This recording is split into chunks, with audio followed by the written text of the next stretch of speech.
আসসালামু আলাইকুম সুপ্রিয় দর্শক। আমি আজকে আসলাম রানীঘাট রাঙ্গুনিয়া দুবাই প্রবাসী নাইম ভাইয়ের বাড়িতে। তার এই বাড়িতে পুরো বাড়িতেই ডিজাইনের কাজ চলতেছে জিপসাম। এটা হলো তার ড্রয়িং রুম। ড্রয়িং রুমে আমরা ভিয়েতনামের সিলিং ডিজাইনের কাজ কমপ্লিট করলাম। ইনশাল্লাহ কালারের কাজ হবে। আমরা জিপসাম দিয়ে একটা গেট করলাম, সুন্দর একটা গেট করলাম।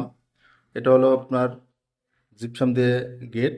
এটা মূল দরজা ঢোকার স্পেসে আর্টস করা। আর্টসের আমরা পিছন সাইড, এটা হলো ভিতর সাইড, আর বাইর সাইডেও হবে ইনশাল্লাহ।